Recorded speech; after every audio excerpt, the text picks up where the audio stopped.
In 1922, John Fothergill, aesthete scholar, graduate of Oxford and Leipzig University, acquired the spread eagle at Tay with the intention of turning it into England's most celebrated inn.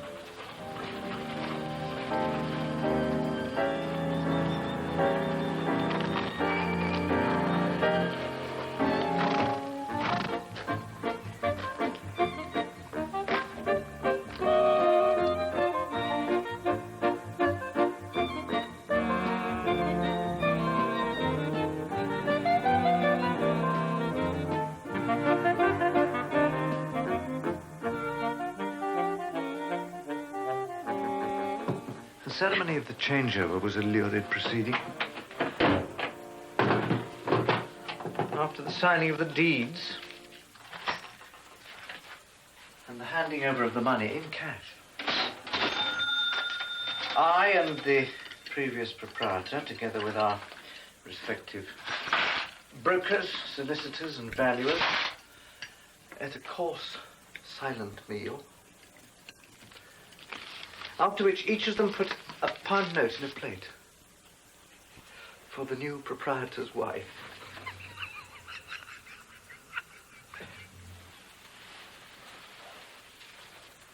The place is almost empty except on a Tuesday. It's bulging with farmers who come in for the cattle market. The farmers' manners, selfishness, and all irreconcilable is something that I cannot tolerate much longer. Gentlemen! May I have your attention for a moment?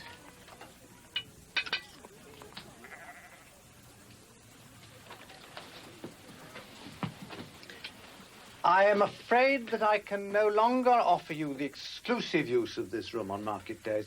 I intend to convert it into an extra dining room. Now, look here. The old spread eagle's always been the farmer's home. Perhaps, but I am obliged to make a living. I can let you have something much better across the archway. Stables, you mean? How about that old empty room on the landing? I ain't doing nothing. But it's had people sleeping in it for a week. Well, I'm buggered. I do not tolerate foul language on these premises. May I suggest that if you're dissatisfied, you make use of the Swan across the road? Come next year, you'd have the old place yourself, Fothergill. Is that the right one there? Ain't I've heard of the cat. What's this new fella got to say about that? I'll ask Mr. Fothergill. Yeah, that's right, you ask her. Mr. Fothergill, sir. The gentleman over there says he never gets enough fish, sir.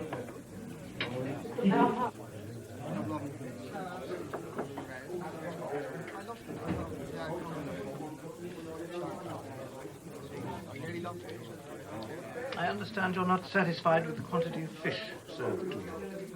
You be dead right about that. You are eating a three-course lunch for 2 shillings and sixpence. The fish course, quite apart from the sauce and the fresh salad, comprises a 12-ounce piece of fresh haddock, for which you'd have to pay 9pence at the fishmonger's. Now, if you add to that the cost of service and the maintenance of this hostelry, leaving aside, of course, any prospect of the owner making some meager profit, you may be convinced that you are not being swindled. Well, as for you, you're the biggest liar on earth. And a traitor to your country. I will not be spoken to like that. I must ask you to leave. Ah, that I will. You won't see me here no more.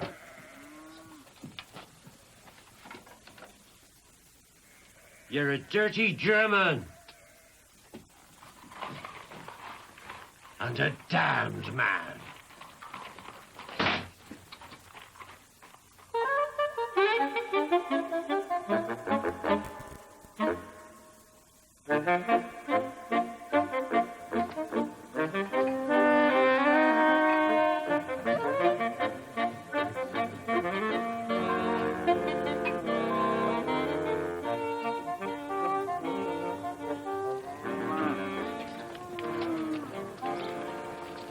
I try my best to understand these farming people. Some of them try to understand me, but it never works. They're medieval. They regard me as an interloper from 300 years later.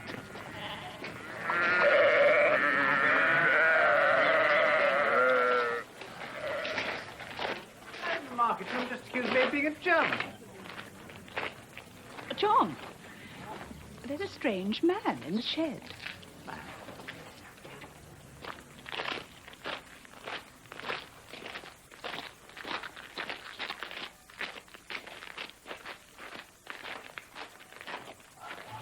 May I ask what you're doing? It's my fish stall. I stores it here during the week and fix it up on market day. You mean you've been accustomed to storing it here in the past? From now on, you will store it somewhere else. Well, I've been storing it here for 20 years.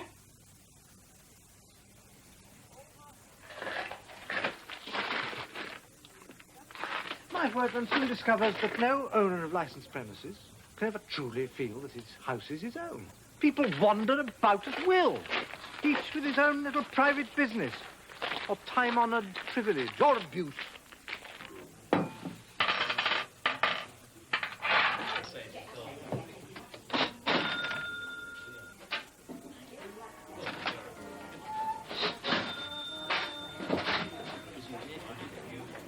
Evening all. Hello. Hello, Phyllis. Hello, how are you? I'm all right, thanks. What would you like then? Oh, hello. Hello.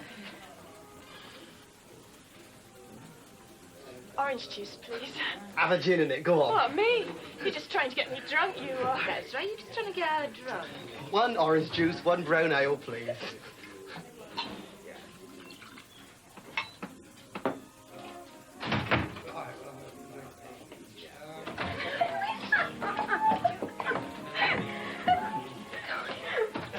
Hello.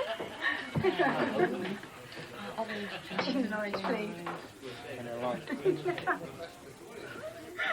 I should never get the hang of that Pally Glide. It's easy, really. You just need a bit more practice.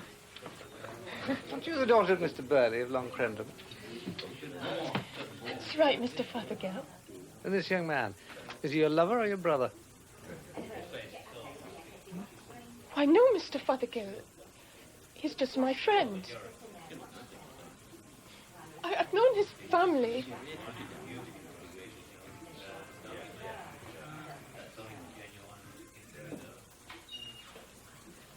I'm going to say something to him. It's all right, honest. You don't mean nothing. It's just his way. I've got to say something. Aubrey, please don't. My dad does his decorating. Well,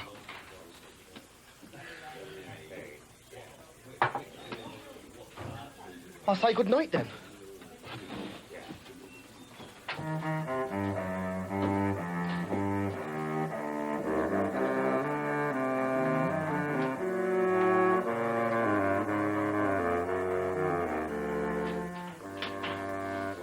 The young couple who came for tea want to stay the night. Are they married? Well, the pretty slip of a girl has a ring. But as he asked her whether she preferred Will's or Player's cigarettes, and she asked him whether he took China or Indian tea, and as he first asked for a room, and then for rooms, and then for a room with a double bed, I don't think so. Tell them there are no rooms available of any description whatsoever.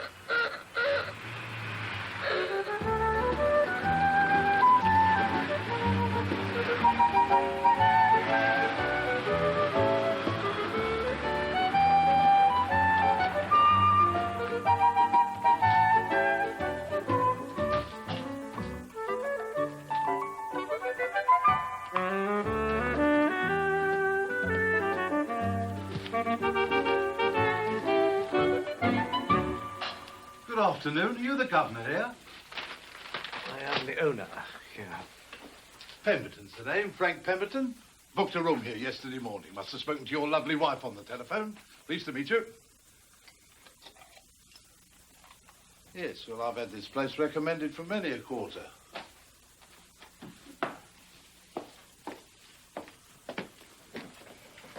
Hello.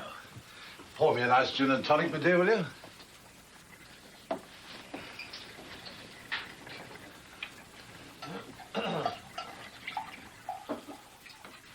Nice old place you got here, Governor.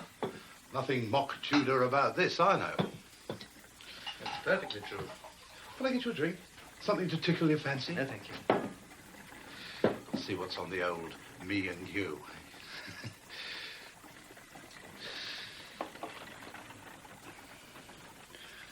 I think I'll just have steak for the dinner. I have a very good shoulder of mutton. And jugged hare. Wouldn't you like that for a change? No, I'll have a steak, if you don't mind. But I don't keep steaks, and if I got you one, I know it would be very tough. You wouldn't like it. Now, look here. I've had a steak 5 days a week for the last 30 years, and I'll have one now if it's not too much trouble. I guarantee, if I get you a steak, it will be utterly tough. I'll take a chance on that. The vegetables, all fresh, are they? They still have the dew on them, I assure you. Jolly good. Well, have a look at the room, shall we? It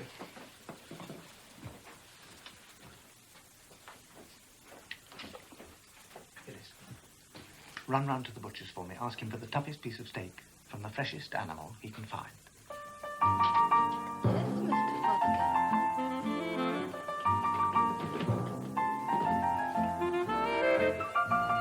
No, not that way. But this. I've always been used to a modicum of comfort. Come on, child.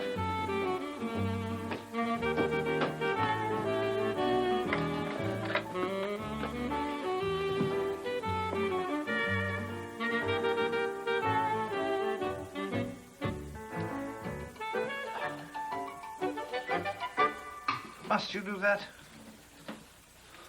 Funny little room, isn't it? What's the matter with it? Well, I suppose it'll do for the night. It's probably the prettiest room you'll ever have slept in. Salisbury far from here? Oh, no, it's quite near. Any hotels there? Oh, it's lots. But they're normal while this is abnormal. I'll give you a list of them, if you like, with the greatest pleasure. No, I'm not fussy. I think I'll take my boots off. Your steak will be ready in 20 minutes.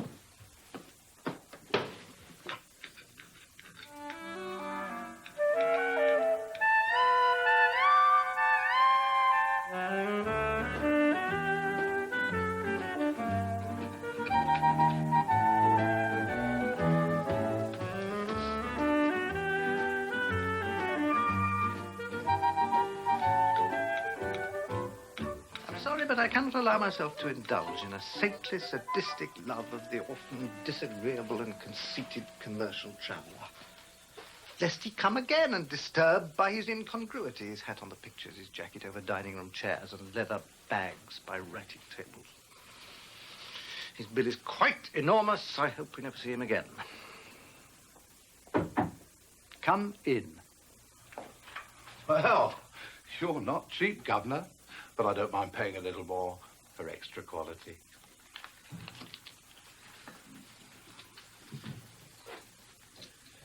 Can I get you a little tot or something before I go? I never drink in the morning. And I don't blame you. Thank you.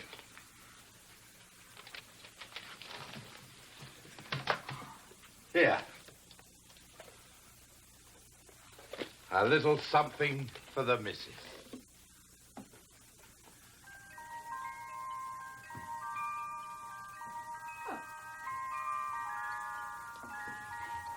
Thank you, Mr. Pemberton.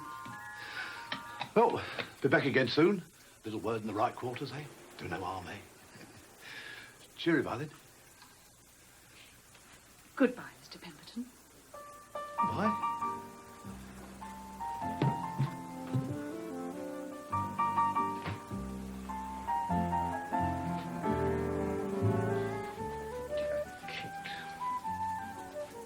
I think he's very nice.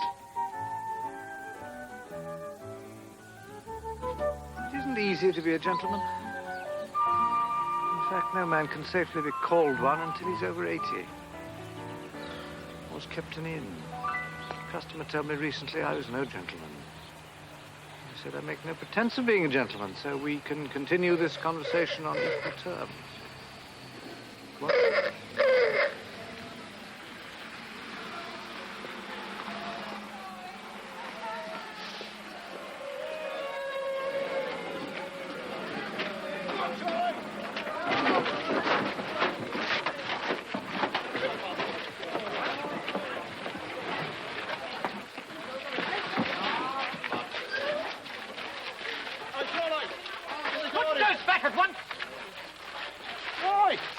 One does not take one's own beer into licensed premises.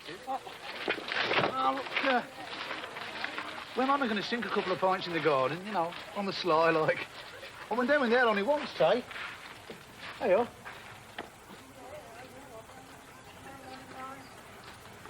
Put them back, Charlie.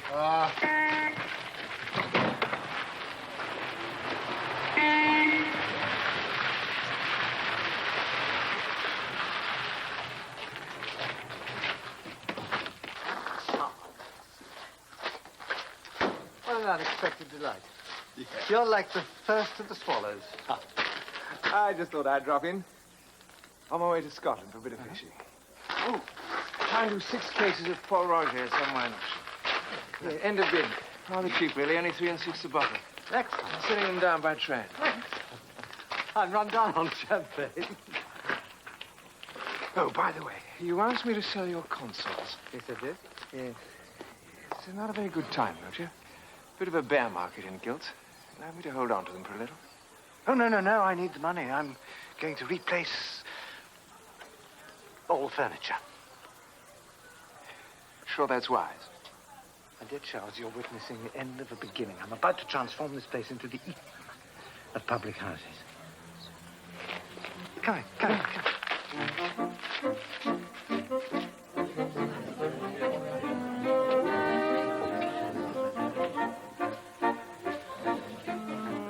Look at him, Charles. Edifying, isn't it? Oh, my Lord. I've all but got rid of the rubbish. They're not quite all, as you see. You've seen a more ugly, ill-formed, ill-dressed collection, and I have to work for them at 1 and 6 a head. Well, it's easy. Provide them with masks. Or charge them extra for having to look at their faces, eh? It's a splendid idea. Phyllis. Pick out half a dozen of the ugliest of these people and put an extra 6pence on their bills. Yes, Mr. Fothergill.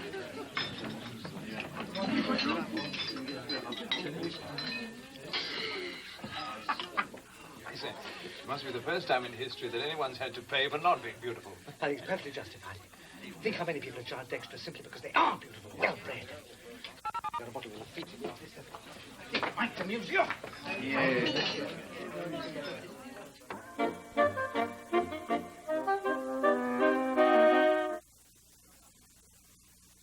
Thank you. So, gone the farmers, gone the commercials, gone the Freemasons and the auctioneers. And gone the locals, except for a selected few. Goodbye to the shadowbangs tomorrow, and to the disgusting furniture next week. And then begins the new style.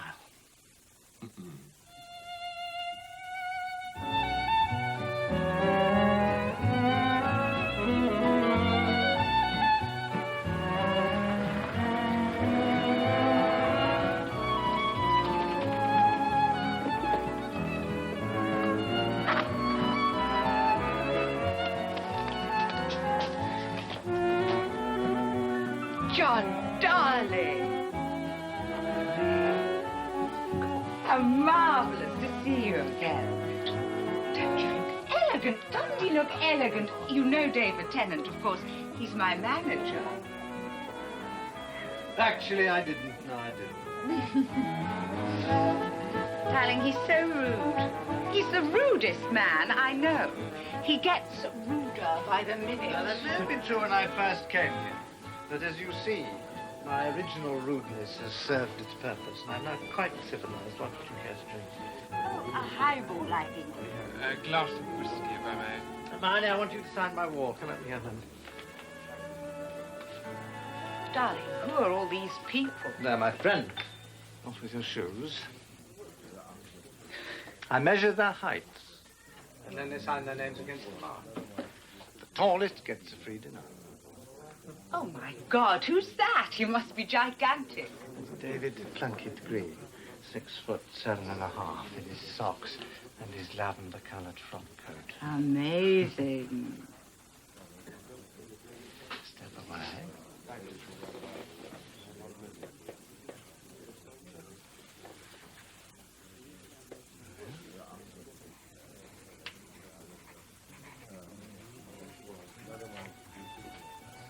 What do you get for being the shortest? Oh, a bottle of Burgundy. The John of Eden and the run. Darling, come and sit with us and tell us about your lovely customers. Evelyn Moore comes here occasionally. He gave me a copy of Decline and Fall. If you use the lavatory, you'll find it hanging from a shelf by a chain. Strange compliment. No, not at all. I think it should be read by the widest possible public, so I put it in the one place where everybody goes. Young Oliver Baldwin was staying here recently, the Prime Minister's son. He's such a civilized young man. He insisted on carrying everyone's luggage.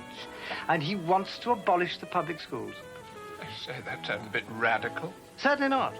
I quite agree with the abolition of privilege. And I'm sure that my scullery maids would make far better duchesses, and vice versa. Storm Jameson's quite a frequent visitor here now with her husband, Guy. If you turn round, you'll see the grease marks that she makes by leaning her dear little head against my wall. Oh, my God. Well, if you'll forgive me, I must be about my unsavory business.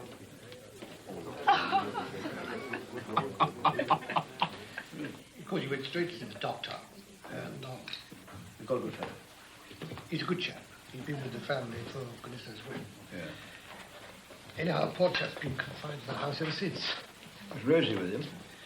Yes, she is. She wasn't on the boat, actually, because she didn't go out there. She had to stay behind. Did you enjoy the claret? Oh.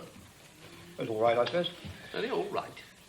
But it was Mouton Rothschild, one of the 5 premier clarets. It wasn't Chateau Bottle, as it says on the wine list. Of course it is. I tasted it myself. Yes. You say Chateau Bottle on your list, but look at the cork. Why did it say John Fothergill Tame on the cork? I sometimes open a bottle by mistake and then I replace the cork with one of my own. Have you got a bottle with the original cork in it?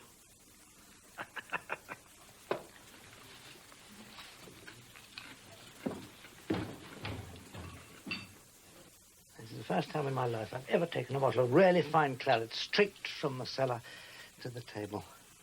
And those show-offs upstairs will never notice the difference. Ah, now that's the real thing.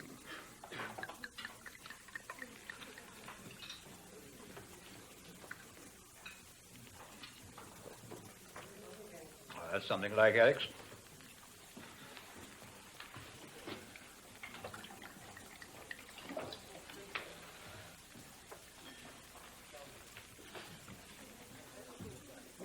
Oh, yes, that's better.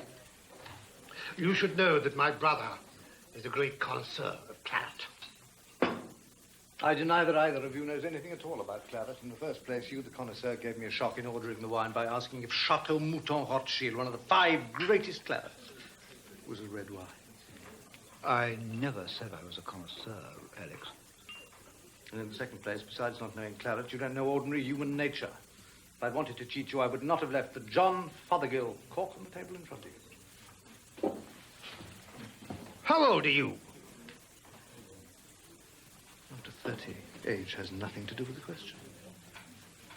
Well, I hope you may one day come to like wine by the taste and not by the cork. Though it's improbable now, I fancy. I'm sorry about that claret business, but it had to be done. There'll be a sequel, of course, for which I'm even more sorry. Back they'll go to their club, but they'll never be able to talk to each other about wine again, since each now knows that the other knows nothing about it at all. And if one of them is dining with other clubmen like himself, he'll have to glance around the room first before joining in the usual wine talk to make sure that his brother isn't within earshot. So silly.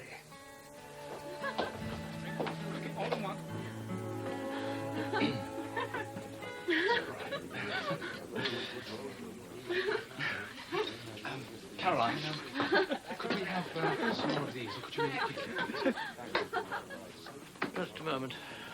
These girls are your relations? No, nothing to do with us. Which is your college? Magdalene. You do small credit to that splendid institution or yourselves by bringing these girls here. What's wrong with them? Let's just say they don't go with the furniture. How's your pretty house near Bristol?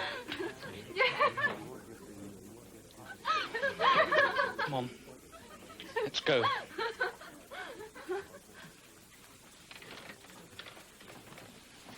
We'll never come here again. Excellent. And will you give me another undertaking? To tell all your friends not to come? I may be hopelessly neurotic, but when I complain about this or that person or class of persons in the place, I often get no sympathy at all from the very people for whom I do keep it. They say, why shouldn't people drink beer and whiskey at dinner if they want to? Can't have everyone highbrow. Or they say,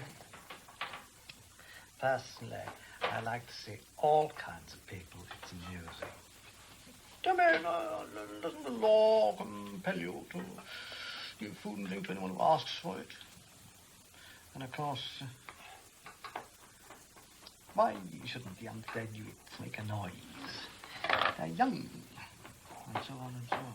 But if these characters came in their numbers, then my ungracious critics wouldn't come themselves anymore. The atmosphere would change, and I'd take no further part in it. And in any case, I've found that the sort of people who come all this way and then drink beer and whiskey at dinner generally just want a chair and some grub. I prefer the kind of guest who says it's a shame to drink beer with this food. So to hell with my critics. I shall continue to paint my own picture in my own lonely way.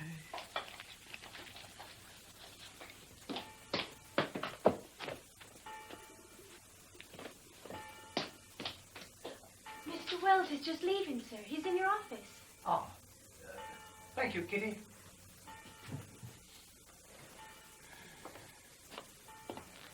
I am so sorry to keep you waiting. I was assisting the gardener to stop up a couple of rat holes in the barn.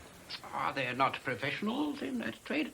Yes, indeed, I hired such a one, but his own rat-like appearance and personality only aggravated the situation, and the fact that the only rat I saw him catch, he caught with his teeth lying on the floor outside the rat hole. It was really too much for me.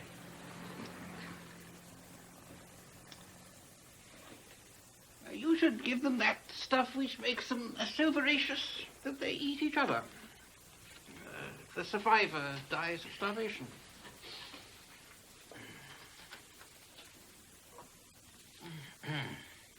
I hope you've enjoyed your time here. The bed was not uncomfortable. The food was not disagreeable. The wine was not inferior. You're quite right. One should never fish for compliments. I recall once finishing a book of yours and thinking all's well that ends well, but now I can't entirely. That reminds me of the story of the impotent man whose wife refused to let him get a child elsewhere. And a friend advised him, greater love hath no man than this, than to lay down his wife for his friend.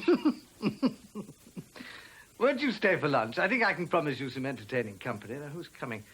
Hermione Badley, the actress. And the Selfridges, Curtis Bennett, Lord Weymouth. There's a few of them. Oh, and Lady Ottoline Morell has booked provisionally. I asked her if that meant she was coming with her own provisions. Tiresome woman. No, I must get back to Dunmow. I'm lunching with Daisy Warwick. Oh, do bring her to see me. And risk offending your sense of propriety by booking a double room? Goodbye. I shall come again.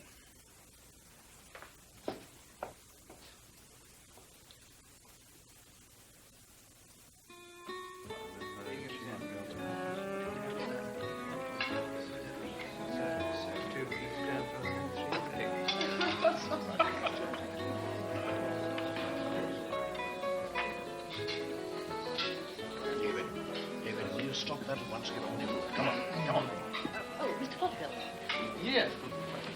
Just ordered rabbit pie. My friend just remembered there's no R in the month. Have no fear. There is an R in Fothergill. You'll find it the sweetest rabbit you ever tasted.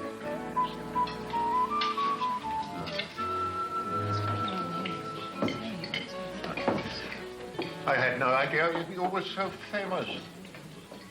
Why did you put all that horrible yellow paint outside the house? Doesn't it drive an awful lot of people away? It drives a lot of awful people away, but it sometimes fails. Have you enjoyed your wine?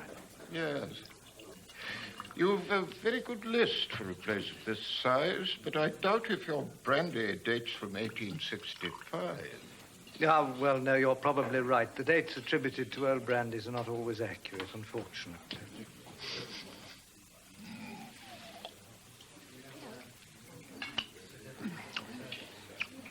How do you like it? Frankly, I don't. But everyone else who's tried it thinks it excellent. Well, I suppose it may be acceptable to some palates. I see you don't keep any Chateau Burgundy. There's no such thing as a Chateau Burgundy. No such thing. What about Chateau d'Yquem? Chateau d'Yquem is not a Burgundy. Fellow doesn't know what he's talking about. Of course there are Chateau Burgundies. And I tell you quite definitely there are not. Now, look, dearie, if you don't behave yourself, as soon as you get home, you go straight to bed. You understand?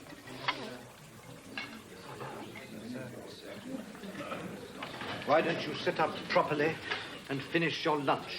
Do you want to be a dwarf all your life?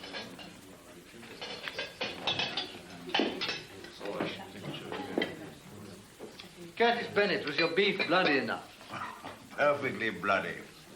Peter Mayhew, John Prince, John Fothergill. Why don't you join us in a glass of your excellent Louis Saint-Georges? Thank you. Billy's the glass, if you please. I imagine you gentlemen are down here on business. Yes, indeed, my colleagues and I are appearing at the assizes. With distinction, no doubt. How many poor wretches have you sent down? I've just been defending a young man who's been accused of robbing an old lady with violence. Now, there are several interesting features about the case, but I thought that I had sown the seeds of doubt in the jury's mind until my learned friend made the closing speech for the prosecution, and leaving no stones unturned, my client got Borstal and a flogging. Yes, I held no brief for the violent criminal, but I've always wondered why boys at school should have to suffer corporal punishment for quite small offences, to a greater or lesser degree according to the decency or stupidity of their masters. A nervous boy may often have to suffer injustice. He can't employ counsel. He has no appeal or redress. I would like to have £10,000 and 10 years to spend it in stopping cruelty and setting up love in schools. Oh, come now. I was beaten regularly at school. It has done me no harm. How can you be so sure? I should like to ask those hearties who approve of corporal punishment and bullying whether they really believe that if it were stopped, the schools would become corrupt and worthless. Well, David. David! I won't tell you again. Now, you come back here at once. David!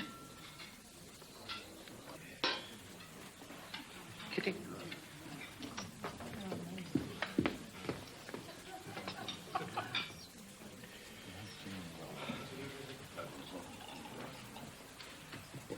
Yeah, what are you doing? We haven't finished. Yes, I'm afraid you have. Of course, I shan't charge you for what you've already consumed, but you simply must go. And take that nasty little lump of early lechery with you.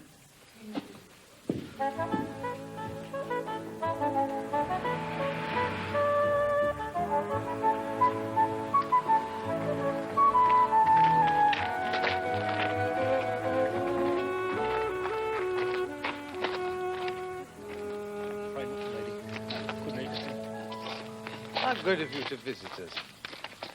Please come and see us again. Did you lunch well? Very. Indeed, thank you. But I'm sorry to hear that our chauffeur had such a poor meal. Why, what did you have? Whatever it was, I couldn't eat it. Did you have soup? Yes. And it looked as if it had tea leaves floating in it. That was the black soup. Did you like it? Very good. I knew it in America. And then you had veal. I remember I carved it myself. I remember the exact shape of it on the plate. I've carved every helping, some hundreds of thousands, since I came here. Was that all right? Well, yes, but the vegetables weren't eatable. Well, I didn't see them. And the pudding? A sort of lemon thing. I couldn't eat it. That was the lemon flummery, an 18th century dish. What did you have? Oh, we had the same. It was very good. Then you had cheese? Yes. So you see, you had exactly the same meal as her ladyship. Now, next time you come, I can either give you a corned beef sandwich, or I can recommend you to go across the street to the Swan, where you'll get the kind of food you like. Yes, I think I will. Good. I'm delighted you think that a useful suggestion. Well, goodbye. Goodbye. Thank you.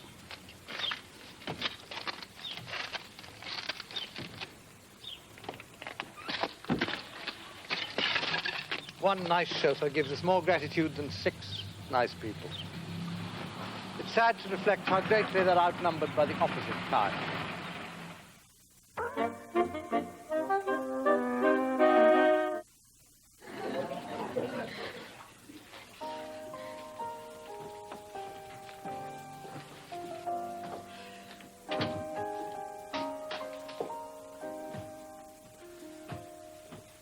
Do you want lunch? Did you leave anything upstairs for the housemaid?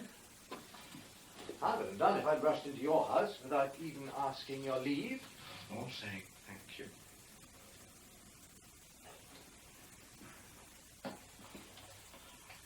But is it your house? Oh, certainly. And I'm licensed to sell beer, not to provide water-closet accommodation for casual passers-by, however pretty. Well, they never say anything at the Ritz and Berkeley. Oh, no, those hotels are quite different from this one. You'd go unnoticed there. Yes. And they give you good manners. In return for bad ones.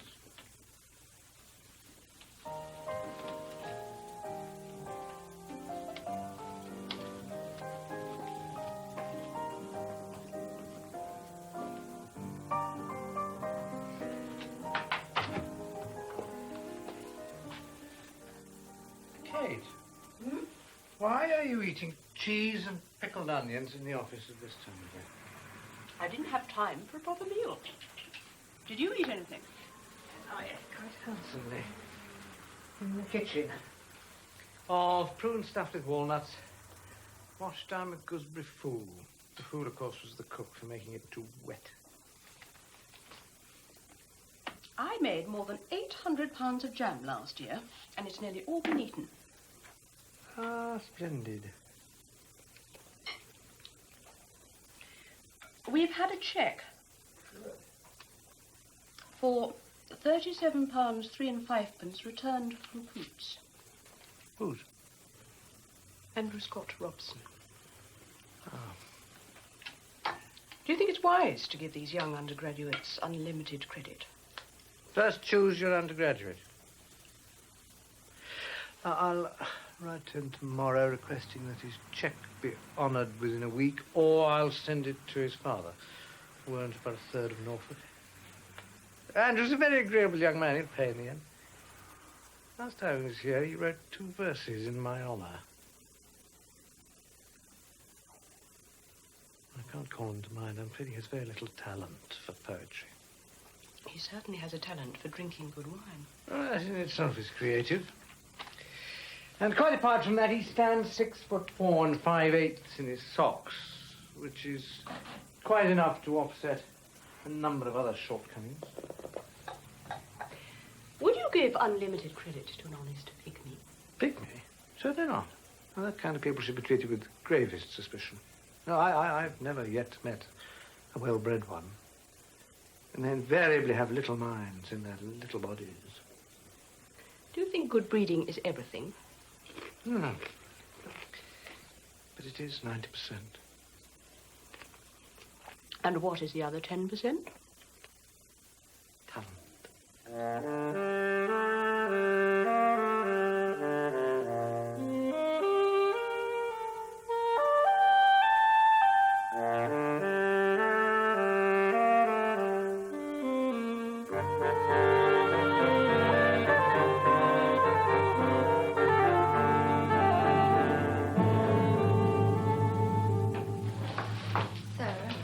Those two ladies who were staying in the yard cottage, just leaving. They want to see you. They're in the common room. Oh, the little governesses. Yes, well, tell them I'll come when I'm ready.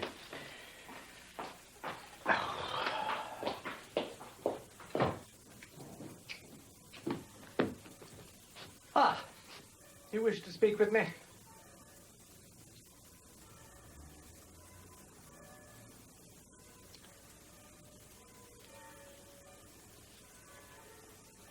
Can you tell us why we've been charged the full rate when we were put into the outhouse?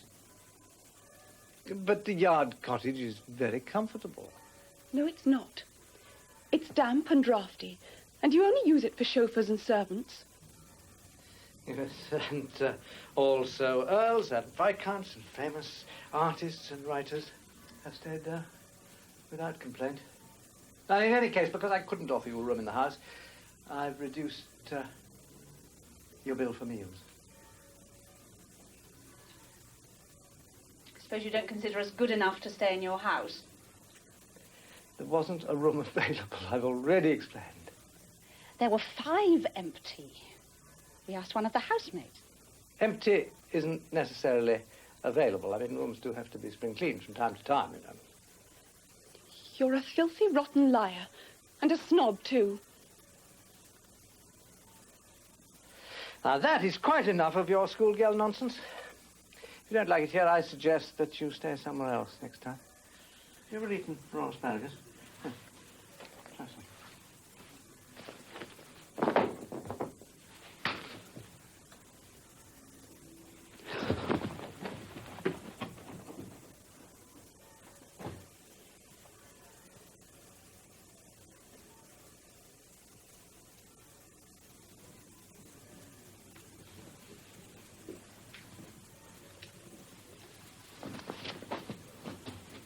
Oh, God preserve me.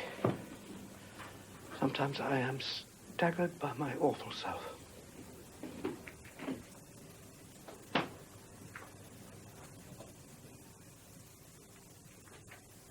There's a journalist in the office with a woman. He said he wrote to you about staying, but there's nothing in the book. I'll see to it.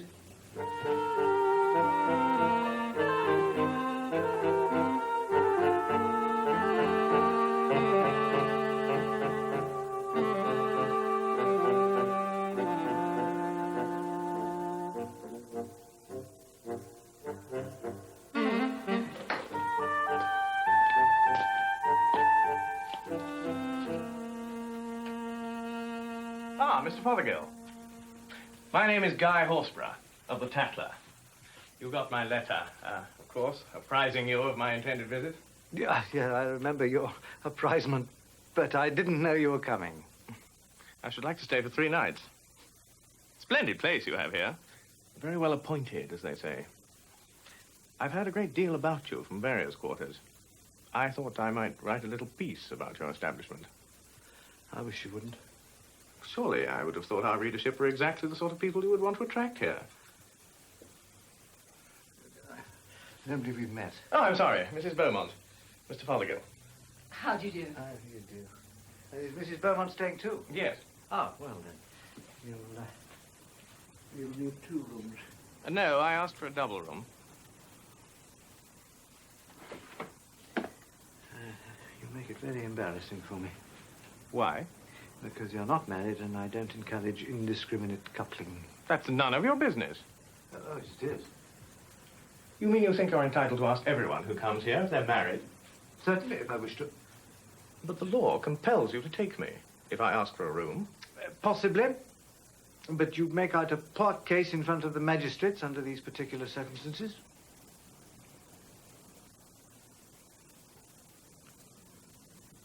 I have my ear to the ground, you know, Fothergill. Would I be mistaken in suggesting that a well-known novelist and an almost equally celebrated lady writer spent a weekend here in a double room some 6 or 7 weeks ago? So you've descended to believing her own vomit. You are a liar and a cad, and I shall do nothing to help you. I'm only sorry for the lady who's heard all this to her distress.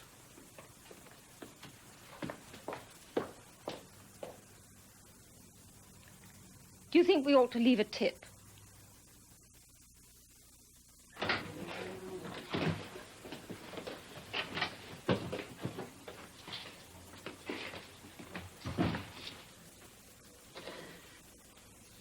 Hello? Yes? Have you got any rooms? I'll ask Mr. Fothergill. Oh, sir. This Have you lady got would a like room to- for the night?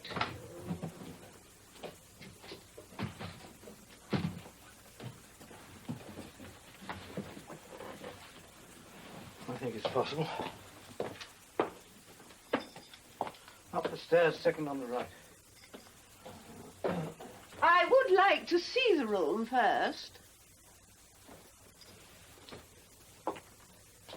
Supposing I were to be a guest in your house for the night, would you not think it rude if I asked to see the room I was going to sleep in before I agreed to continue the stay? Why do you want to see the room? Well, I just wanted to make sure the beds were aired. What do you mean, aired? Well, has the window in the room been opened, and has anyone slept in the bed lately? All that sort of thing. Well, I imagine that the dampness or the dryness of the beds is on the whole that of the surrounding atmosphere. And even if you were to shut all the windows on a damp day, the house and therefore the beds would eventually become damp in spite of your efforts, even if the beds were put in front of the fire every day. And to take your second point, I submit that a bed after it's been slept in is wetter than before by the amount of moisture that the sleeper has exuded from his body or from her body during the night. George, I think we'll stay somewhere else.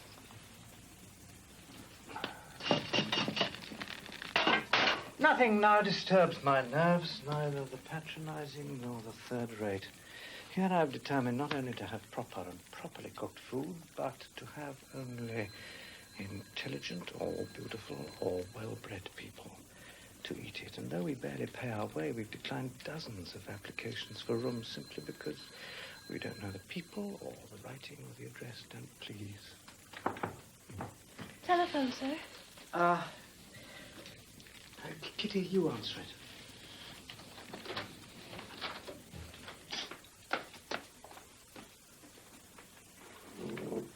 Spread Eagle.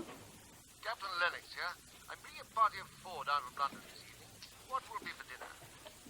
I don't quite know, sir. Would you ask Mr. Fothergill? He's out. Well, ask the cook. It's her afternoon off, sir. Well, is it really poultry? I don't think so. Well, there's some nice lamb, sir, I know. 6 shillings. Well, that's rather a lot, isn't it? Well, yes, sir, but it's all very nice. Soup, fish. Any old sort of fish. Oh, no, sir, nice fish. Quite nice. Oh, all our meat is very nice, sir. What sort of sweets? Oh, nice sweets, sir, very nice. Fothergill here. Ah, Fothergill. Oh, Gerald, why don't you just come down and take potluck? I'm sure you won't be disappointed. Well, if you say so, old chap, but I'll hold it to your word. Good, splendid, goodbye.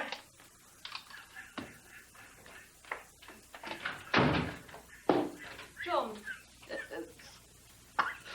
don't you think we ought to cancel the concert tonight?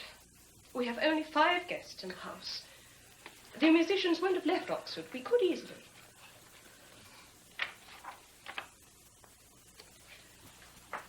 Kate, you're interrupting my train of thought. Now, I believe Evelyn War's coming. If we cancel the musicians, we still have to pay them. They would accept a half fee for cancellation. Never come again. John, I finished the accounts this morning. We lost over £800 last year. And we gained much more in terms of cultivating civilized behavior. Augustus John stayed here recently for 2 weeks. He is a wealthy man, and you charged him nothing. Paid me. With that sublime drawing of the girl with the sly smile. There was a thumbnail sketch which he dashed off in 10 minutes in the common room. Did you read the review in The Spectator of his recent exhibition? It said, he has long ago substituted quantity for quality. Well, the hacker wrote that'll soon be forgotten, whereas John will hang in the Tate forever. Shall I telephone the musicians? For heaven's sake.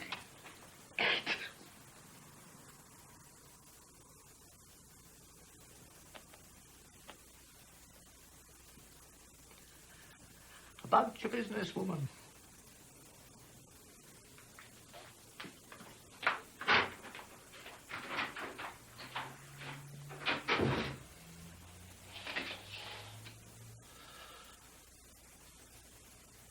Let it now be put on record that in 5 years only I've become ugly in the face. Lost a deal of hair from the top of my head. Thank heaven Kate doesn't show the same. 15 years ago, I was the best looking, worst mannered man in London. Now I'm the worst looking, best mannered thing in Tame. Robbie Ross used to say John Fothergill is the worst mannered man in London until you get to know him. And he's much worse.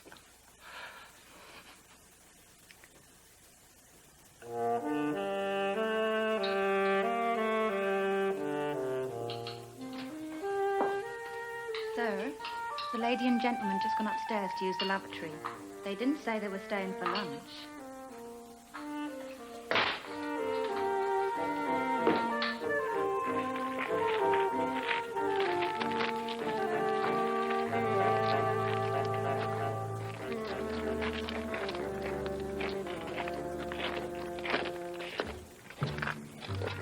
Just a minute.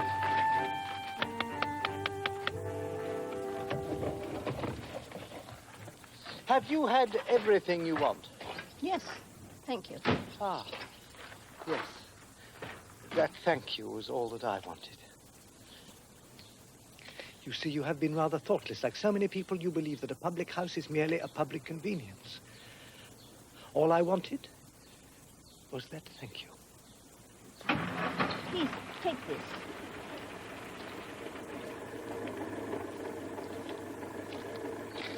No, thank you. I'm not a waiter. I own all this. Well, let me pay you something. I don't want payment. All I ever ask for is a thank you. You see, sometimes even nice people like you do this thing, and then I become irritated. Please, take this. I see now it was a horrible thing to do. No. Thank you ever so much. Please don't be angry with me. I realize now, of course, that you are ever so nice. Please forget it. Goodbye.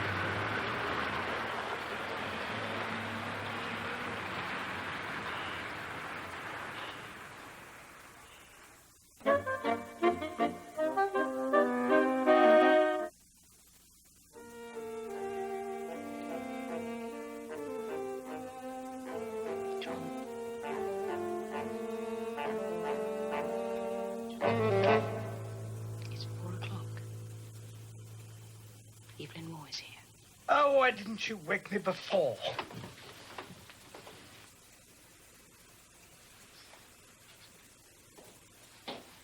My dear Evelyn, what a pleasure to greet you again. You've salvaged a day of unrelieved unpleasantness. Well, of course, my first thought was to come and relax here after my recent trip to Ethiopia. You're, after all, the most civilizing influence in Oxford. I've got a rather decent malt whiskey that I've been keeping for you. Did you enjoy your African journey? Long periods of boredom interrupted by occasional interludes of pleasure.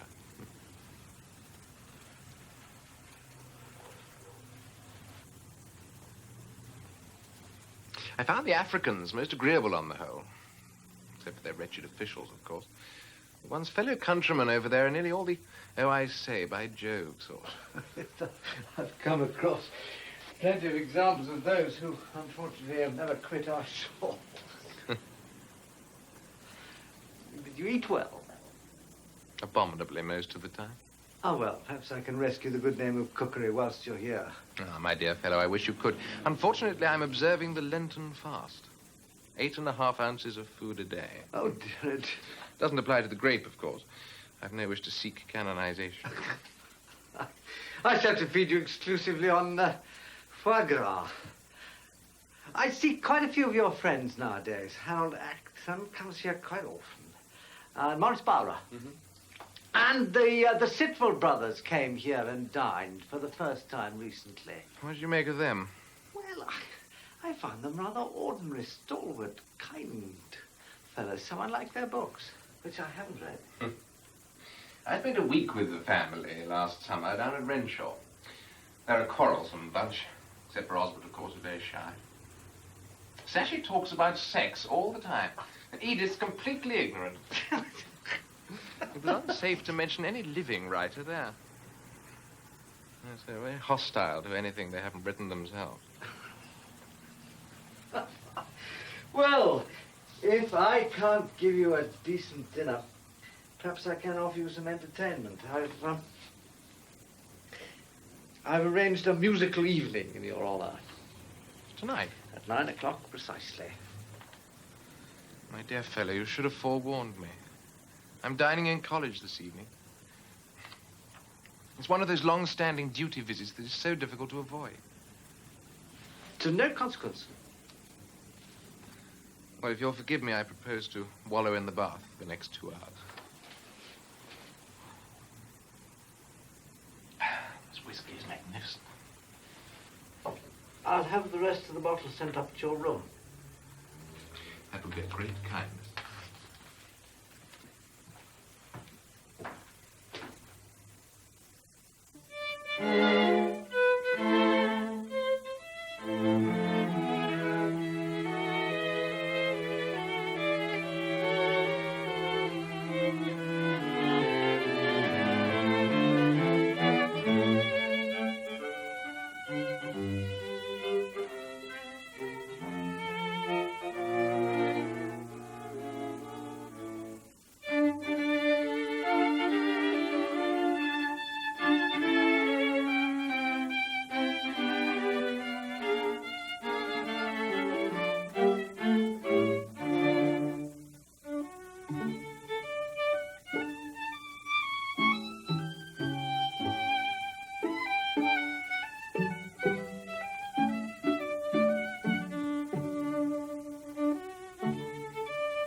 I asked not to be disturbed. John Charles is here.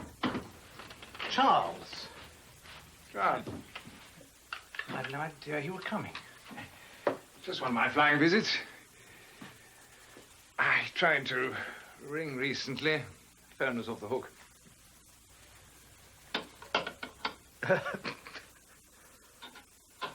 What would you care to drink? I've some excellent port. No.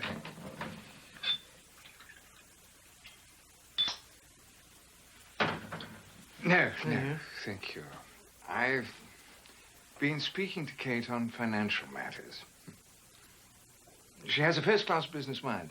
Yes. She often inflicts it on me. With good reason, I suspect.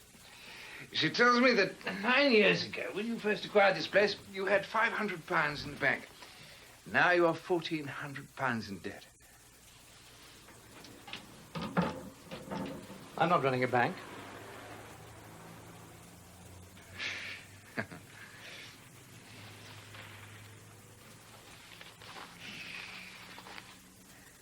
You ever read the financial columns? No, never. The slump in America has affected us very badly. And it's going to get far worse. Property values have declined appallingly. Stock exchange index has fallen by more than a third in the past few months. There's some of my clients who refuse to take my advice to liquidate have become paupers overnight.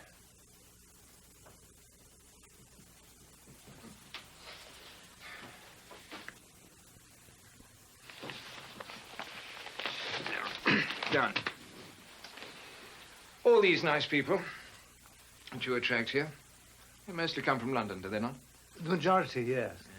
Well, in these present circumstances, 50-mile trip out of town, even to taste the delights of your cuisine is something that only the fortunate few can afford.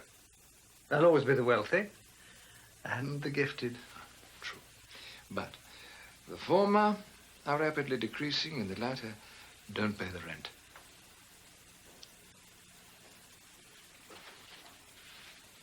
Are you suggesting I should find another occupation? Oh, my dear John, of course not. No.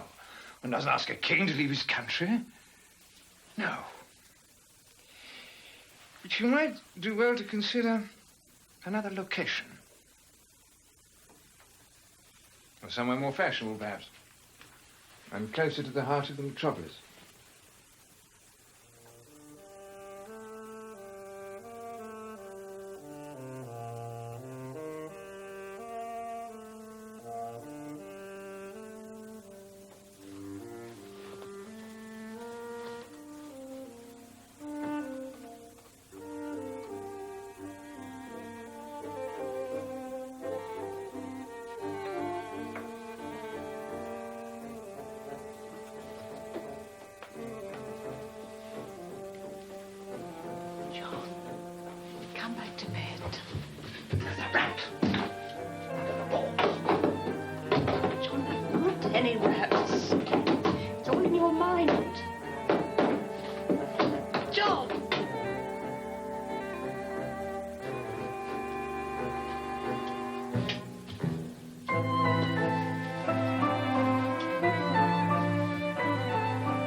Frequently called a snob.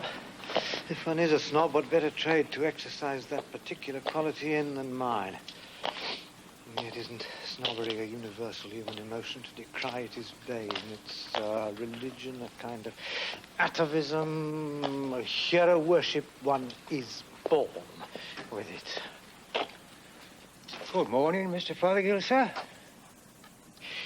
Good evening, officer. Don't you think it strange that I, who am known to so many hundreds of nice people, should be thought of by so many of them merely as a character who runs an inn.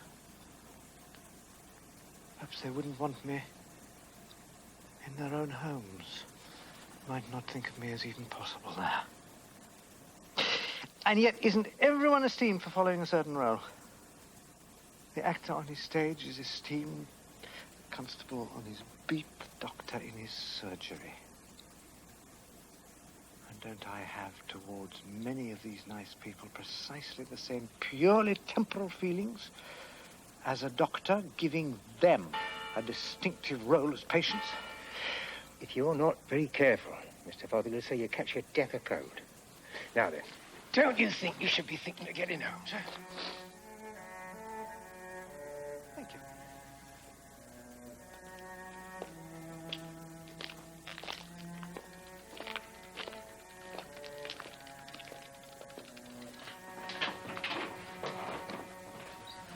There are limits to forcing a trade. I never thought this place could succeed financially. I took it for what the local trade was worth and never dreamed of Oxford. For all those people from further afield who've made a losing trade so great a privilege. I put up a tablet in my heart to all of you.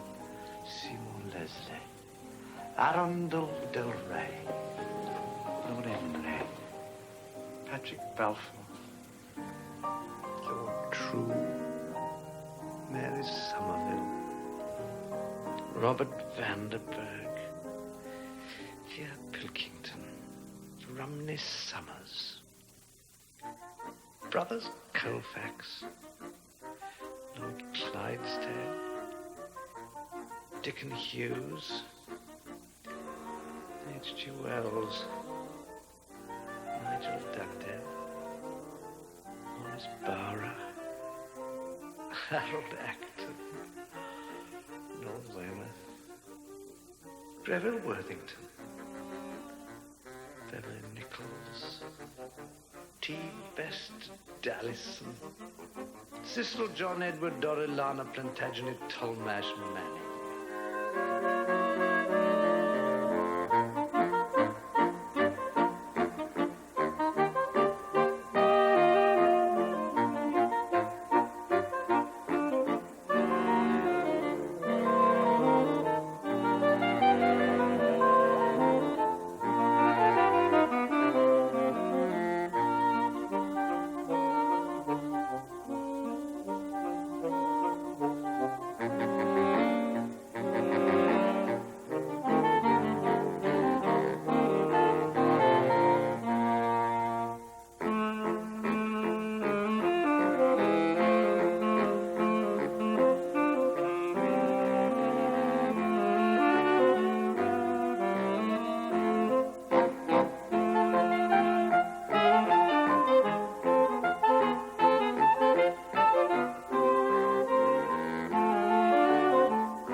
Those who have been here, the lovely and the unlovely, think of me as an innkeeper at best, and as the best innkeeper, I am content.